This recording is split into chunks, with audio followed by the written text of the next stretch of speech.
really, I mean, owning rental properties is statistically, it's like people that own rentals or own real estate, it's like 10 times the amount of wealth. Hey everyone, I am really excited today to be talking with Kevin Spivey of Spivey Realty Group. He has helped me personally so much over the past year, and I'm excited to get into it with him and kind of share just about the unique approach of how he approaches real estate, and he and his team offer a holistic approach in how they help their clientele really build wealth through real estate. Yeah. Kevin, you and I have known each other a short period of time. Yeah, but felt like a lot. Yeah, it feels like we've forever. done a lot in a short period of time. We've done a lot in a short period of time, and pretty intense because of what we were kind of facing. And you were recommended to me by two people that I trust very, very much that don't even know each other. Right. And the one particular person was a dear friend of my father's, said, you absolutely have to call this guy. He's a number one realtor in this county, and you'll know why. You need to work with him. I've been a lender for 20 years. I know a lot of real estate agents. I bet. But I called you and was impressed by the first call. And I think what it was is just you have such a unique approach in how you handle your clientele, just what your overarching goals are, how well you know this area, and just the holistic approach that you really take with your clients. And I'm so excited to get into it and talk about this. I think a lot of people will find this very interesting and be inspiring for people that are sitting on the sidelines thinking they can't buy a home, they can't become an investor, they don't know how to get into real estate. Make it accessible. I'm excited to be here too. So thank you for letting me talk about myself, and hopefully it's not too much talking. I get excited about real estate and business and entrepreneurship and wealth building. And so I'm happy to be here. You know, we've had these family of rentals in our family for 20 years. And, you know, many of them were built, some of them were purchased through auction and have had renters in them for many years, you know, that served, you know, our family really well. And now we're at the point where we're getting ready to sell them, and we were interested in leaving the town in better shape than where we got these houses at. And just kind of the vision that goes into like looking at a property. And I think trying to like, it offers hope to like people that are going to be watching it going, oh, like this is approachable. I could, as a young person, buy a property, invest in it, and rent and build a portfolio of rentals. A lot of the town is inaccessible to first-time home buyers because they can't, their loan can't get the house. FHA loans, USDA loans, VA loans historically have low down payments or zero down. That's first-time home buyer 101. Like that's how you get into a home. And so you have a house like this one we're sitting in that nobody could have bought. That was a first-time home buyer or second-time home buyer. It would have taken an investor, cash. Maybe they want to re-rent it. Now it's accessible to the home buyer market. And before it wouldn't have been. So through your willingness, and of course you as a property owner have to do it for profit. Some level of benefit beyond the feel-good benefit. Because you putting money in, it should have money out. Hopefully you make a little bit of extra money than you spent, but you take a big risk. And then, but now we go from this run-down house, like $30,000 house, $40,000 to $250,000 house that will easily sell, and it's affordable at a price point that's bolstered by the median income rate in our county. You know, $50,000 per and household. And approachable for a first-time buyer, which I definitely want to get into that because I feel like that also, you know, speaking to other property owners, the thing that always is upsetting to me as a lender is when, you know, I've got my buyers going in, first-time home buyers trying to make an offer, and so many of the houses up where we are it's all cash. You get beat everywhere. Cash, and like some of them I've been able to say, hey, all things being equal, like think about when you bought your first house. Like give this first-time home buyer a chance. But it's hard up in those areas. Here, it's cash really approachable. It's more approachable for sure. And as a property owner, you know, by fixing it up, you give that opportunity to that next generation of people that can become ownership. It's just a responsibility. It is. We try to help more and more homeowners or investors who own the real estate that was a rental before they go on the market. If it's single family, talk about saving the house, or in your case, you literally saved this house. We all did, but it had two ways to go, and it went this way. So now it can be saved for a generation or two. Yeah. Plus, just a family will grow up in here and then have all the feel good of all the memories in here and the Christmas tree and all that. And that wouldn't have been possible without somebody putting in the time and money and future. I can do this and make some money too. Yeah. Win-win. The buyer sees the value. That's why they're willing to pay what they're going to pay on this house in day 2 on the market, because they see the value that was provided. Yeah.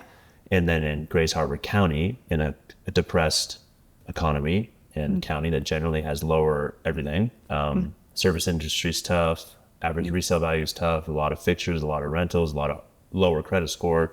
The industry's low, pulp mill shuts down, paper mill shuts down, lumber mill shuts down. Those are things that used to drive Aberdeen. The mills, they're still around. But I want to open in on that too, to talk about Aberdeen too. It's lumber capital of the world, I heard. It has the claim for that. Yeah, I don't know if it still is or not, to be honest, because we still do it, but it's much smaller than it used to be. We have plywood mills, lumber mills, plywood mills, and then we had a pulp mill. I think that's called pulp mill, called Cosmo in Cosmopolis, but it recently was shut down, and it's such a large undertaking to get it back up and running, like many millions, and they had debts and stuff. I don't know what will happen. It's a massive property on the river, so I don't know what's going to happen with that. Wow. But aside from that kind of industry, you have the service industry of construction, plumbing, electricians, accountants, bankers, teachers. The college is growing. It has a lot of 4-year programs now, and probably double in size from when I went there 15 years ago. Okay. So that's growing a lot, and then that brings more students and then more sports programs, and And the fishing too. You're like a gateway out to the fishing ocean out to beaches. Westport. You got the charter fishing, and then Ocean Shores is. I'm from Westport, so I'm biased. I think Westport. I wish that Westport had a higher tourism attraction. It has a good amount, but Ocean Shores trumps it by far. Yeah. But Westport might be getting a golf course that's like PGA certified or whatever. That's amazing. I'm not a golfer, but that would bring a ton of industry into Westport. That would hotels and you name it. Yeah. So it's a lot of potential. That's why we moved back.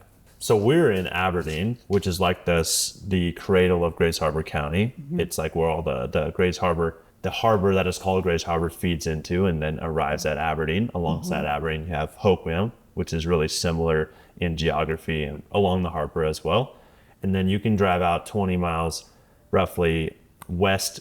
If the harbor is like this shape, it's actually like this shape.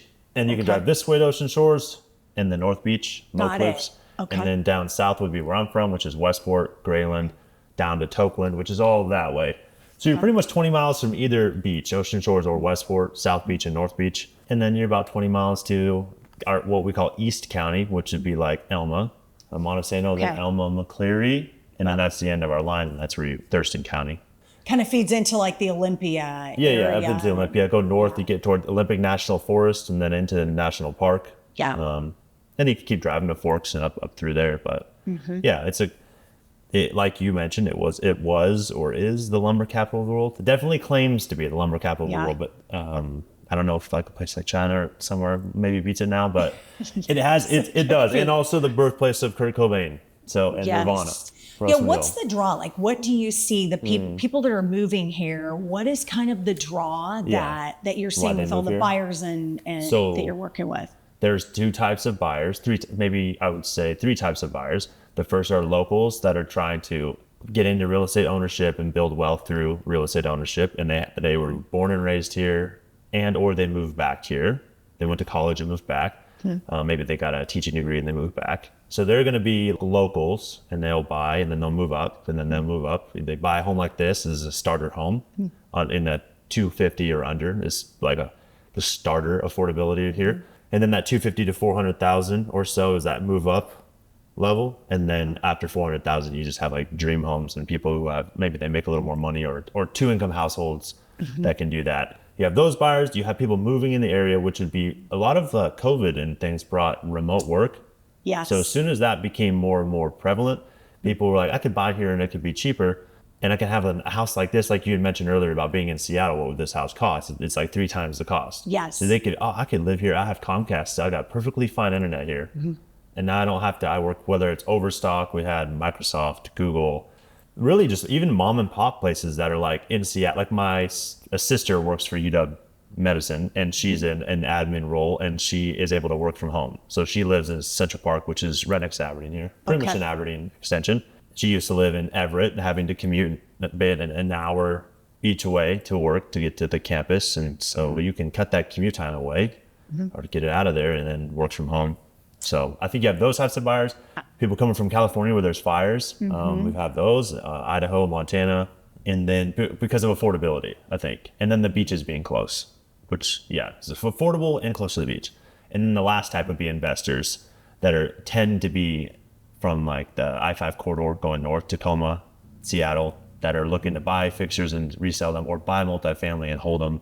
I think just because the economy of scale, they tend to have more money, so they can afford to do those things faster than the locals can. Yeah, that's the thing is when I talk with buyers and, you know, clients that are like, yeah, how do I get to that next level on wealth and get into real estate? And really, I mean, owning rental properties is, you know, statistically, it's like people that own rentals or own real estate, it's like 10 times the amount of wealth of somebody who just lives their life as a renter. Maybe they invest them in the market. So it is important for these people to get on the ladder of home ownership. And these communities that are great communities to live, like Aberdeen, like Hoquiam, but the price points are such where they're a lot more attainable for home buyers. And people that do want to buy rental properties, and the numbers, the numbers will cash flow. They can make a profit, and over time, it's kind of more of a steady growth versus like a bursting growth like exactly what you have. Right, we don't have investing for appreciation, or you should not invest in Grace Harbor anticipating appreciation. You should invest for cash flow, which is where your money, you make more per month than it costs, and then debt pay down, which is just, if it's $1,000 to own this and you rent it for $1,200, you make $200 a month cash flow. Just simple math here, and then you're paying the mortgage each month, and a third of it's going toward the principal. So you got debt pay down. So over time, you owe less and less and less. Now until you have a house 20 years or whatever, and it's paid off. So there's a movement now, or a thought, that maybe I should rent and not own, because you don't have the extra costs of owning a home. Like if the water heater goes out, or if the refrigerator stops working, and that's all valid, and that's extra costs. But at the end of the day, what I see a lot of people when they're 60 and 70 or 80 years old, and they're looking at going into assisted living or whatever, something of that nature, there's a cost that they didn't expect. And their fixed income sometimes don't cover that cost, or oftentimes don't. When they own the home that they're in at that point, it's like the saving grace. It's like a forced savings. When you own a home, it's like a forced savings. It's almost like a 401k. Yes, you got to pay for the upkeep. And if you rent for the 40 years because you want to save on those costs, or you don't want to be established somewhere, I get that. But if you can get into a home and own it and just hang on to it, then it will be worth, even if it's worth what you bought it for in 40 years, which it won't be, it'll be worth more. Then you'll have that savings built into your retirement.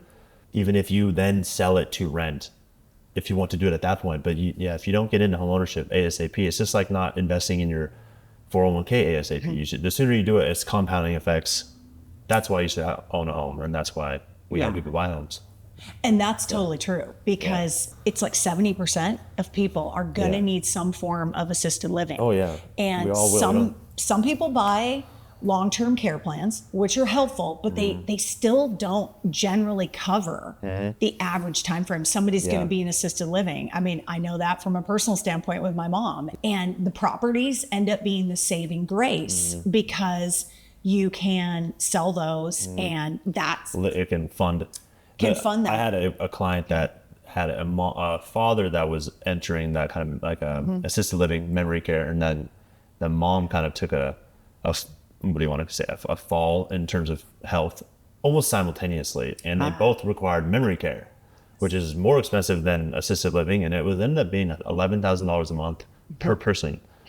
And they own their home, thankfully, and their home will cover about 2.5 years worth of living at this place because it's really expensive. But that you also need like 2 years of something paid in order for Medicaid or Medicare to step in to pay. There's some kind of rules with this that the state or something can help you, but you also need to, just home ownership can be forced retirement. Yeah, it's a plan. blessing. Yeah. It's a blessing on all levels. Yeah. So Anyway, how did you get into home ownership and ultimately into getting into real estate and then owning your company that you have?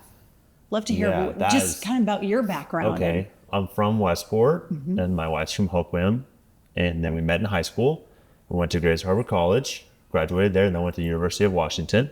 Went there for 4 years, got bachelor's degrees in international relations for me and for her teaching, early childhood education, with the plan to work in the government. That she was supposed to be a teacher, that we traveled abroad and she'd get a job every couple of years and I'd be doing my thing.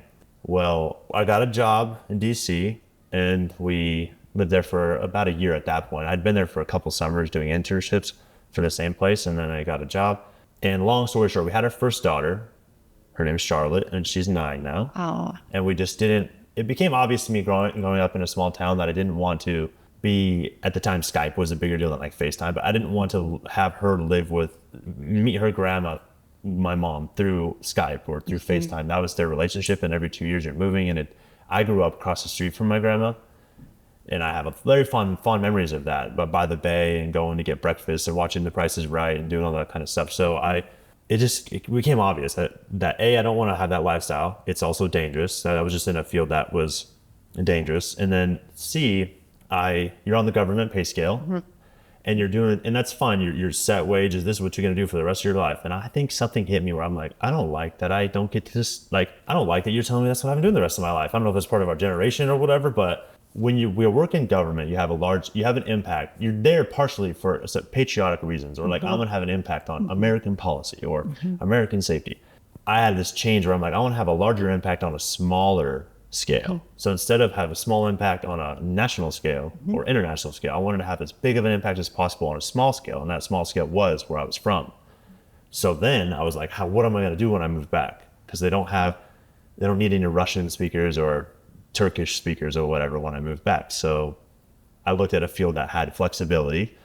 My in-laws owned a couple rentals in town. Okay. So I was intrigued by that and the idea of passive cash flow, the idea of retiring early. Little did I know that you do not do that. I do not. But the idea of it prompted me to start learning about real estate. So then I basically studied and got really obsessed with, and I still am obsessed with real estate, sales, investing. Quit my job, moved back home. This is now 9 years ago. Charlotte, like I said, 9 years old. And then started as a real estate agent. And my wife ran a childcare center. And then about 6 months later, she quit to be my assistant. And then a year later, I hired her sister to be my full-time assistant. And then my wife was just my wife, I guess, and partner. And then 2 years later, we started Spivey Realty Group, which is what we own now for 5 years, which is a real estate sales company and also property management company.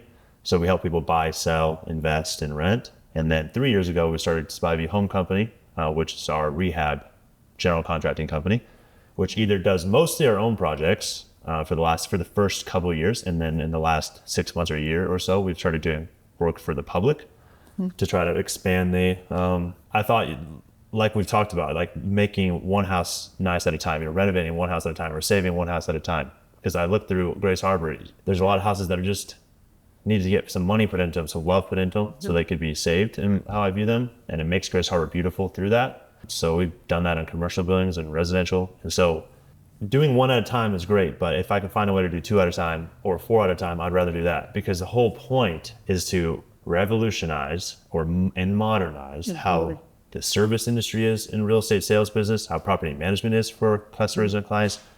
And then through that revenue stream that I would acquire by being at the top of my game in that, funnel it into the contracting business to renovate as many homes and buildings as possible. And then by opening up to the public, we've multiplied that 2, 3, 4 times fold, right? Because now we have sort of their money and our money. So now we can do more projects at a time.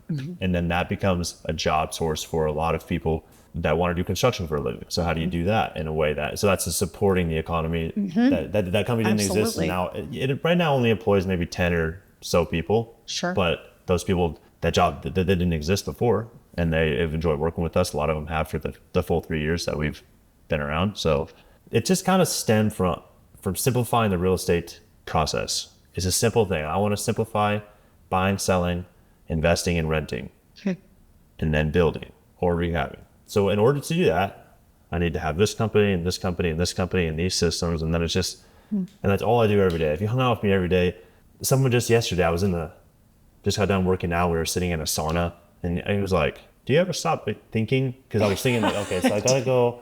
I'm like, you're supposed to be relaxing, and maybe I should, because like, you're gonna have a lot of stress when you get older. I'm like, I don't know, it works out so far. As long as I don't get burnt out. Yes. The risk is being burnt out, but Right. I've been blessed I made it through 5 years, a lot of hard things. Sure. And I didn't burn out. And so now I've kind of feel like I made it over that hump. I'm like, nothing's gonna make me burn out now. Yeah. But, not to say self-care is not important. It is. I do still, try to eat well, go to the gym, but Yeah. I'm obsessive over it. It's, I've been really fascinated and impressed. So, I come from second generation in lending. My dad was mortgage banker for 40 years. I used to, when I was a kid, go to the office, sit in on his meetings. And what I fell in love with in the business and why I got into it was I just loved how he helped people and the impact he made on them. And they would call, I would see these gifts arrive at Christmas time and the cards and they'd just tell over and over again the impact that they made on his life. In fact, at his celebration of life, we had some clients from 25 years ago that had sent him a letter that said, you got us into this house that is now worth 4 times what it was. And had you not been able to get that loan for us, we would not have built the retirement that we've been able to have. And it was just a huge impact. So that's why I got into it. And, having been in it myself since I was like a teenager, and I work with a lot of realtors, but I've never met a real estate team that has a unique team approach that you have and just your setup is so efficient and you make it very easy on your clients. I was referred to you by 2 separate people that I very much trust. One was one of my father's very best friends, and he owns a lot of rentals around here. And he said, you absolutely have to talk to Kevin. You've got to work with this guy. And I said, okay, if Bob tells me that, I'm calling him. So, but what I've been really impressed with is by having the real estate company, your wife is an incredible interior designer. She's put together, these incredible palettes and design ideas. So that is not my forte. I mean, I can look at it. Yes, I defer to her. Yes. Sure. And I could say, that looks awesome. As long as I don't have to go into a lighting store or a fixture store and try to pick out, I'm good. So, but I've been impressed with that and then you've got the home company where you can figure out okay, what really needs to be, what do we need to do with a distressed home or a deferred maintenance? Like in our case, we've had rentals down here for 25, 30 years in my family, and they have been wonderful. And we've had great tenants. And, with my father passing, it's time to let those go to the next generation. And many of them have pretty extensive deferred maintenance. And, by you and I tackling those and walking through them, you've had a great vision with your team on this is what we can do. And this is the approach that we can take with these homes to really rejuvenate them and bring them back to life and show their uniqueness. This house we're sitting in, for example, when I first walked into it, after the tenant moved out, scared, I really thought this was a teardown. I remember you saying that. I think I was like, that's I do hear you. I truly was like, Kevin, there's no way we can renovate this house. This is a teardown. So you made me a believer because good. This is the one that did it. Yes, you did. But I did. Walking through the numbers and then looking at the vision that you and Candace put together and your team at the home company, I was like, okay. And I had a moment of clarity to myself. I said, what is it I tell my clients every day? And I tell them, get out of your own way and listen to your agent. Because you're too emotional about your process or your property.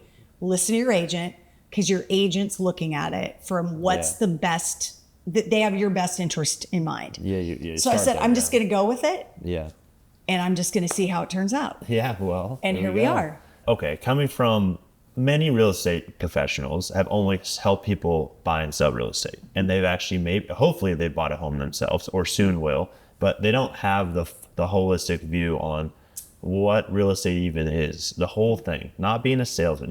I can close all day. One of my strengths is closing it.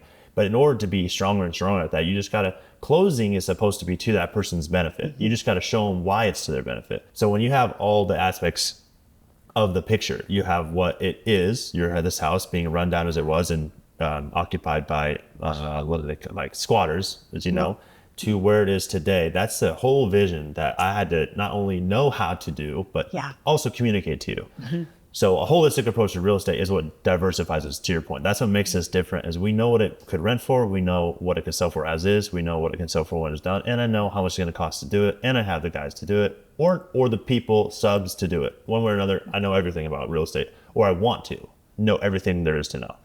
Because then once that's the case, and then you trust me, you would build trust, then the world's our oyster, as far as what we can accomplish. And part of that is maximizing resale value. As you are my client, and you have option A, sell this for $40,000 in the state that it's in, and option B, maximize resale value, sell for the most money in the least amount of time. And so then how do we get there? And then that's what our whole package does, is a play-by-play. We have our seller's guide or our seller's playbook. That's our play-by-play from our first meeting to this is the process we're going to take, and this is how we're going to prep for photo day. In your case, prepping for photo day is a rehab of the entire building into photo day. But even other sellers, it's 3 to 4 or 5 things that doesn't cost that much, but it can really maximize resale value.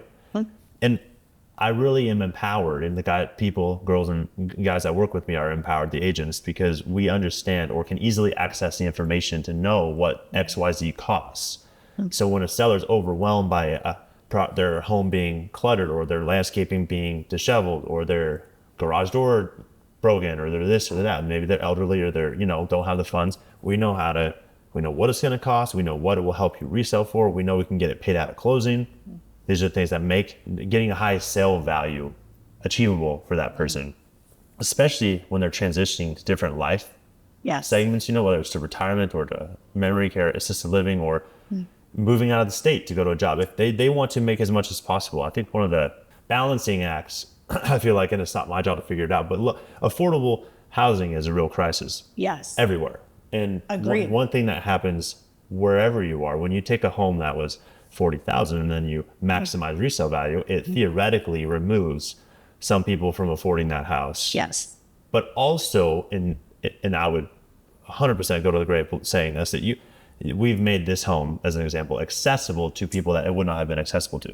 And there's someone willing to pay for it, which means they see the value. And that was really important to me. So one of the things that, my father always taught me, and he was my mentor, was that go and help people become what they want to become. And that's what he spent his life doing. And so as I sat back on how I was going to approach these rentals, I thought to myself, like, how can I best live my dad's legacy? And nothing would make him happier than to know that we've been able to put first-time home buyers, many first-time home buyers, and veterans, and other good people into these homes. Like, we went in and renovated these homes, brought them back to life, and made it accessible for those buyers that wouldn't have had the funds to be able to fix them up. And ordinarily, had we sold them as is, a builder would have come in, the builder would have made the profit on that house. And a first-time home buyer wouldn't have gotten that house, and they might not have been able to then get into it and realize appreciation over the years.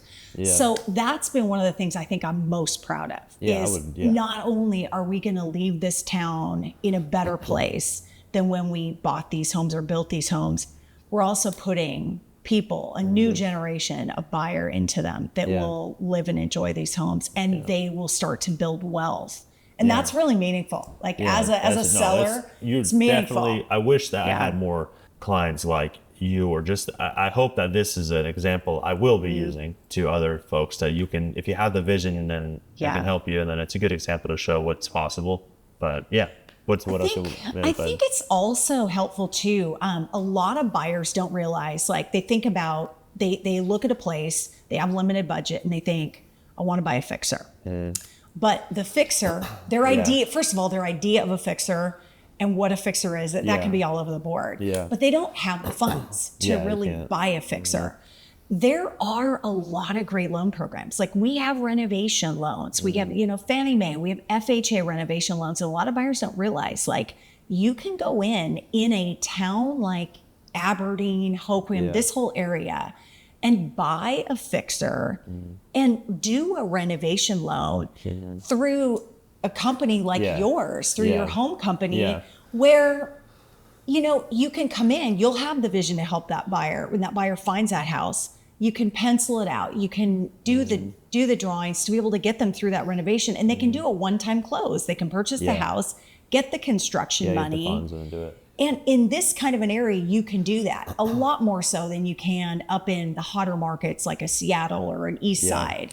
And that's the message I think that I like to always send to buyers is go to the small towns. To make that really work, you have to have services like construction that actually are responsive and reliable and thorough and actually will get the job done. And that's the one thing that plagues small towns is this insulation from competition to some degree. And so if nobody's pushing the envelope to be better, which is what we've been doing in sales and now what we're doing in construction and definitely what we're doing in property management the last year that we've been open, what I hope our biggest impact or one of the biggest impacts is, aside from making buying and selling and investing and renting and rehabbing simpler, is just the trickle down effect of how that affects everybody that we deal with, from the landlord who owns the multifamily that's now more stable and can be a better investment, to the renter who now has better communication and maintenance requests actually get dealt with and they're not ignored, to the home buyer who actually, the first time home buyer gets into that home because we worked in closing cost assistance and they actually got in and they have money for furniture, to the seller that maximizes the resale value. All that trickle down effect,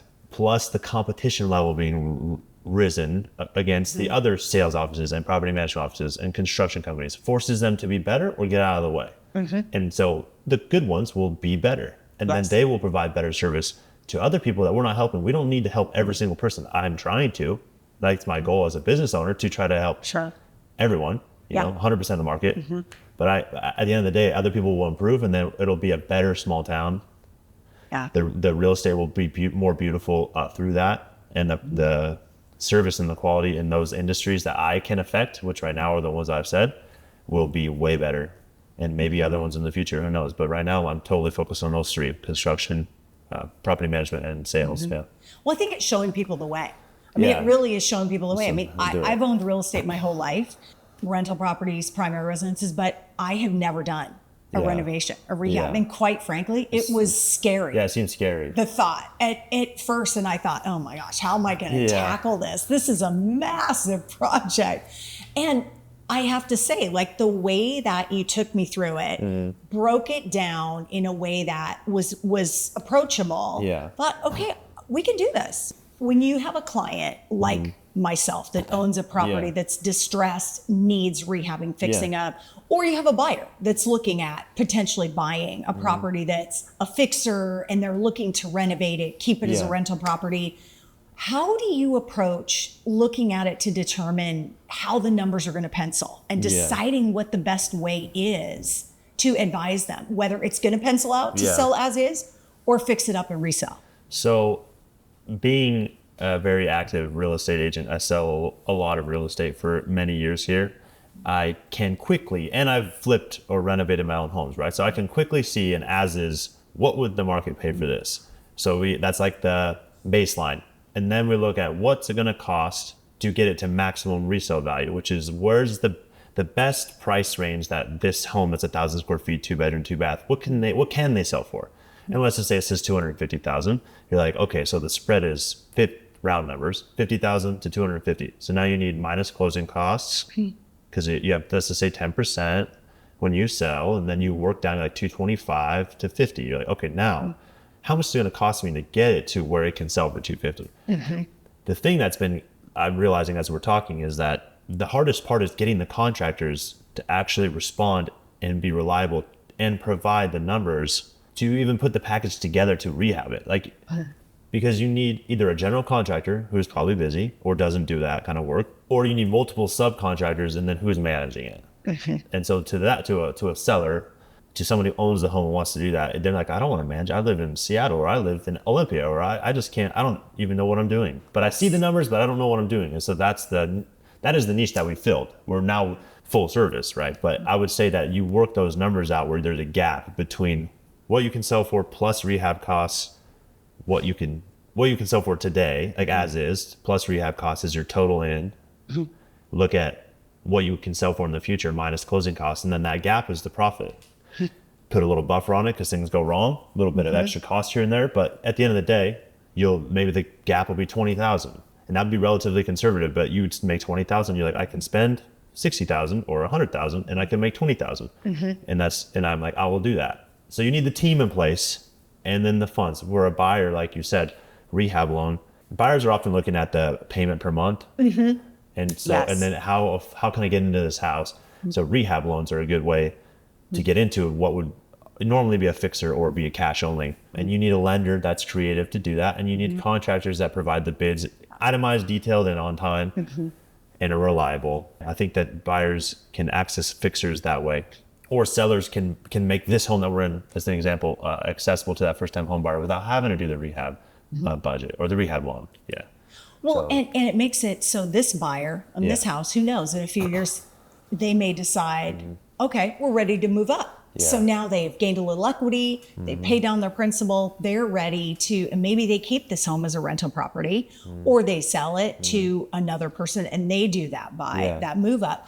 I think one of the things that I get questions about, I'm sure you do as well, is people think, they watch the HD shows, they watch Chip and Joanna Gaines, Lover Listed, and how sexy it all looks on TV, and they think flipping is an easy thing to do. Yeah, glamorous. Well, we know, being in the industry, that it's not. And if you don't know what you're doing, you can quickly get underwater. Yeah. You clearly know what you're doing, so you've done it very successfully. Yeah. I would ask you, for what would you tell investors or potential buyers that are saying, hey, I kind of would like I like the thought of maybe going the flipping route versus investing long-term and being a landlord. What do you look for in those flips? Oh, that's, first thing to do is either you have to have the knowledge, and I'm assuming that person doesn't, or you have to have a person or people, a team that has the knowledge that you can trust. But because what can happen is you can miss something. And that's going to sound ominous, but you just have to look from the foundation to the roof and everything in between, the electrical system and the plumbing. And I've made those mistakes. I bought a property where someone told me the roof was new in the last 5 years, and it looked kind of new. It's 2-story. Okay, at the end of the deal, it was a good deal. I'm like, okay, that's cool. It was a buy and hold, like a multifamily. A year later, when winter came, 9 months later, it was leaking everywhere. And it turned out to be a bad roof, and I should have done an inspection, but I was too sort of blind to the opportunity overall. And at the end of the day, the numbers still pencil out, because a good deal is a good deal either way. You just can still get hit with a $30,000 roof you didn't expect. So those are things that can sink when you flip. That roof unexpected cost would sink a flip profit. Like if I didn't check out the roof, that $30,000, there's my profit. There it went. In buy and hold or multifamily, you're less concerned. You can figure out a way to refinance or whatever Well, you have the time horizon. So when you buy the rental property, you've got the time horizon, you're paying down the principal, you're getting the rent.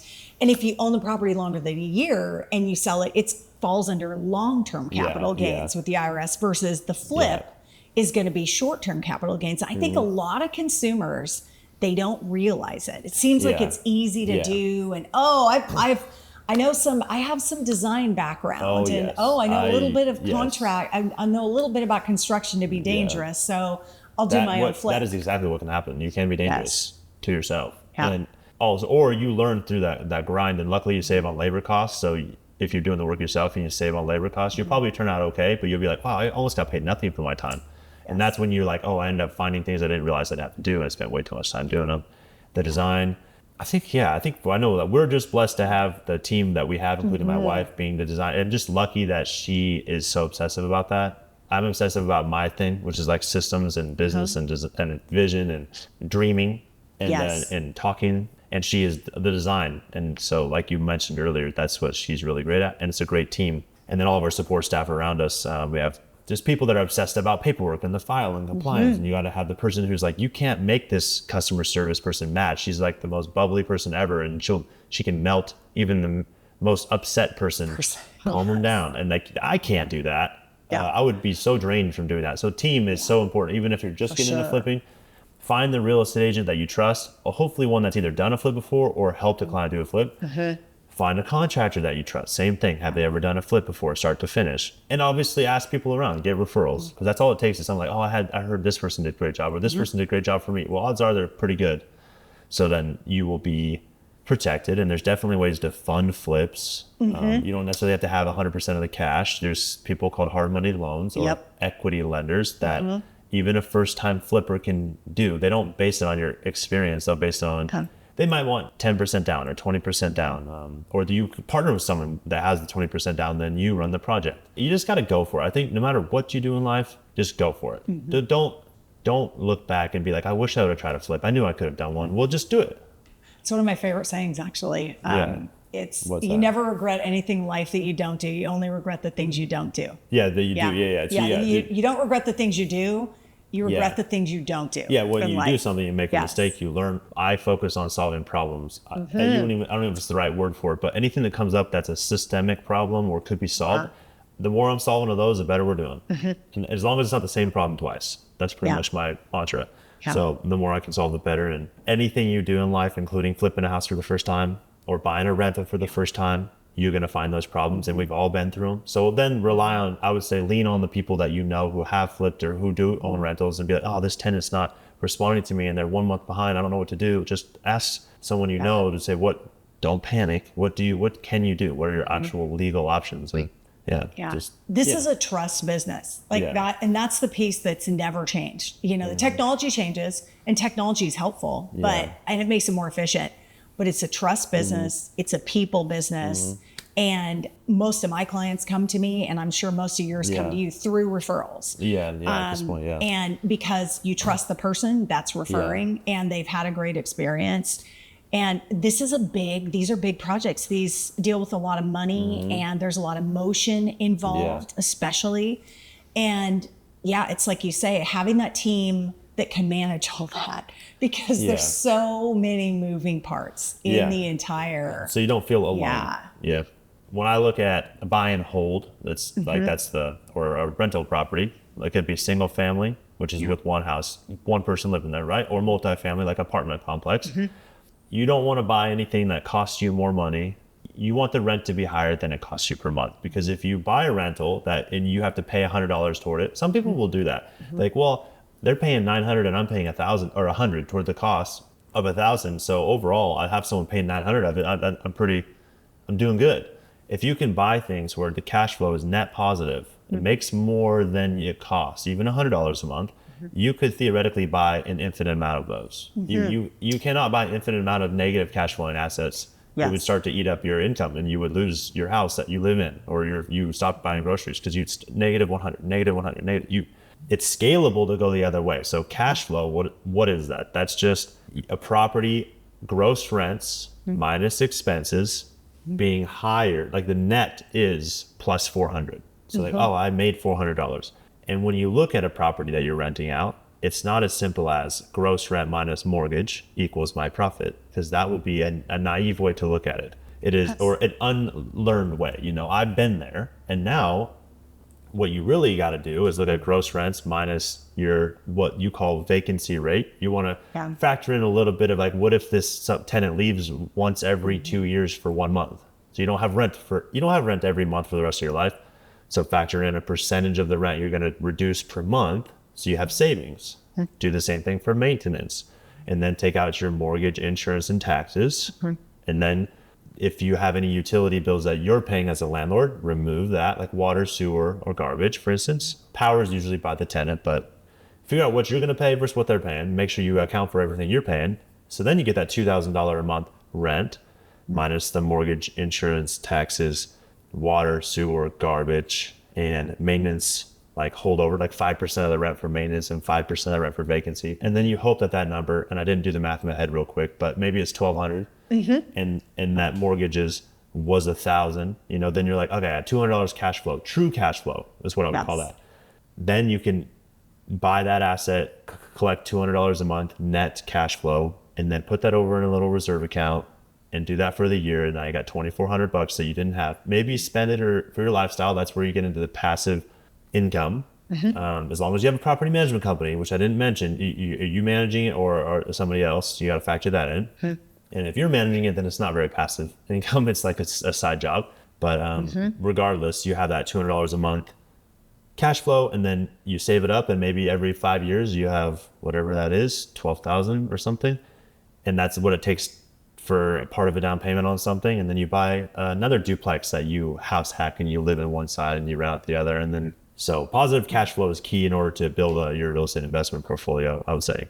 Yeah, absolutely. Well, and the other thing to talk about the property management piece, because that's really important, is especially new investors that are not seasoned, they haven't managed rentals. What would you say are the biggest advantages to a landlord by hiring a property management company? So first, we have to assume that the property management company is really good, because you can definitely, in any field, you can hire a real estate agent or a lender or an inspector that's not as good as the next one. So find the best one through referrals, through reviews, through word of mouth. See who's managing what, or who's visibly, who's apparent on social media, who's visible on the website if I search, or on Google if I search property management in Aberdeen. Once you find them, call them. If they call you back quickly, that's a good sign. Yeah. So assuming you find the best property management company you can find in the area. I own a number of rental properties, and we had our properties, we self-managed till we got too large. It became a job that somebody needed to fill. We didn't have the systems in place to do it ourselves, so we tried a local property management company, at least to see, because what you find as an investor is the burden of owning the real estate and dealing and handling the tenant questions or maintenance requests, or hopefully no evictions and stuff like that. But stuff like that gets really as a toll on you, time and emotionally. So if you can have a property management company that can handle that for you, then you feel like buying the real estate asset, which is cash flowing positive, no longer becomes a burden at 11 p.m. at night, or on Sunday or Mother's Day. You have a system in place. So that system is your property manager. And so you just need to find the best one possible so that they can handle that part, factor that 10% or whatever they charge of the rents into your cash flow analysis, so that you don't buy yourself a job. Because otherwise, all you're going to do is buy this duplex and then this fourplex and this fourplex. And if you don't factor in the 10% cost that a property manager is, when you want to go hire one, which you inevitably will if you want to scale larger, you'll be like, wait a minute, now I'm negatively cash flowing because I didn't factor in this 10% cost. So you either retroactively have to raise rents to offset it, and hopefully the market's justified for that. And if not, you're going to ask too much, and it just kind of is not a dead end, but kind of like you get stuck where you're the manager, and you're like, I don't want to be the manager. Yeah. So we ended up opening up our own property management company a year ago, and we manage just under 200 units now, growing very fast. We have many more in the wings waiting. And we have a great team for that. I feel like this whole conversation is about your team at this point. I've never really realized it, but the context of what we're talking about is all comes back to what you want to accomplish in life, and then you need to have people who are alongside you that want to help you do that. And then it helps them achieve their life goals through that, whether that's income-based, lifestyle-based, working from home, impact, coming back home to live in Grace Harbor. I've had friends I've corralled from Oregon, just pulling them back. Hey, you're going to be my assistant, or you're going to be, we can do this. Good people. Yeah, they want to be in this area and be friends, and have our kids grow up together and have her like we did. But we all spread out after high school, and now we're all coming back. And my mom moved back a few months ago. Helped her buy a house. That's awesome. Yeah, when I left and went to college, I told everyone I wasn't coming back, and I got it. International relations was my degree, and I was learning foreign languages. And I ultimately got the job at the Central Intelligence Agency, and it was a really cool career that I really dreamed about. But I didn't want to say I burned bridges, but I told everyone I'm not coming back. So like my mom left, and my sister went to college where I did at University of Washington. So she wasn't coming back. And my brother-in-law, my wife's obviously with me. A lot of people, my dad left. So now that we're back, several of our friends have moved back. My mom moved back. My dad will probably move back. Because we're trying to build, they just like being a part of it. And a big part of life is who you're around every day and who you're hanging out with. And then your team, your family, your friends, your work network, all that can't do anything without all those people. Yeah. Well, and I think you really hit it when you said, like, when you can help other people achieve and become what they want to become. That's all it takes. That's the thing, is a lot of times people think like, oh, I'm just going to try to do this myself. Yeah. I don't want to spend this, what is really a nominal amount, in my opinion, for what you deal with if you try to self-manage a property. Yeah. And the thing about it is with rentals, if you're renting them out, you have to play the long game. You're thinking long term. And like you said, even if you're breaking even, like if you're making $100, even if you're even, the long game is you're going to pay off these properties. Like these properties that our family owns here, they all started off with a loan on them 30 years ago. Yeah. Those loans have been paid off for probably 10 years now. Yeah. So all the cash flow that came in. So I hope my kids have that. I have three daughters. I hope they will, well, either they'll benefit from it or their kids will benefit from it. Somebody will. Yes. I will. I enjoy what I'm doing. Yes. They will. They'll have that, like, oh, these are all paid off. And I'll remember, oh, those all had loans on them when I bought them. Yes. And I had to pay all the payments or had help, with tenants. And that's what you do. You provide value. People exchange money as a form of exchange for value. So the more value you can provide, you can get paid for that value, and then you can apply that value, aka money, into what you find value in, which for me is just rolling it right back into the next business related thing, because that's what I'm passionate about. I truly can't thank you enough for the help that and expertise that you've given me, because even as a person who's grown up in this industry, who's been a lender herself, helped many thousands of buyers and homeowners buy and finance homes. When I was faced with the properties and figuring out what to do with them, the best way to carry on my dad's legacy, as well as just to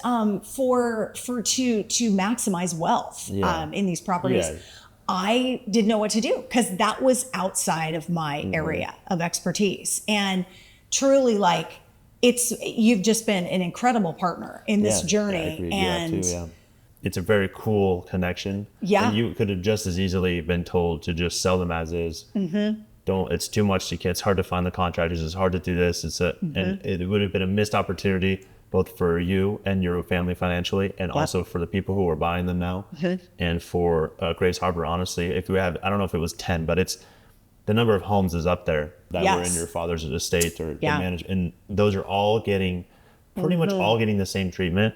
And so that's really that's a huge net gain to Grace Harbor and to people that live here, and to technically property tax revenue, which should lead to improvements across the county. That's what they say anyway. So we'll see, but oh, absolutely, just better for us. And this particular house was a big project. I mean, it was pretty much ripped down to drywall. You can't get much worse than this one. No. And look at it now. It's this absolutely adorable little house that has this huge, that climbed into my heart and has such a special place in my heart, because we've been able to revive it.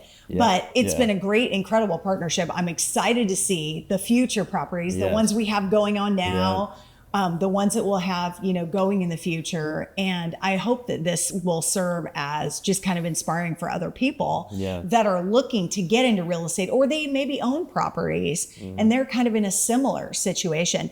And I remember too, right at the very beginning when we were first working together, and you kind of laid it all out for me, I had just finished settling out an insurance claim on one of the properties, because somebody a drunk driver had run into the driveway.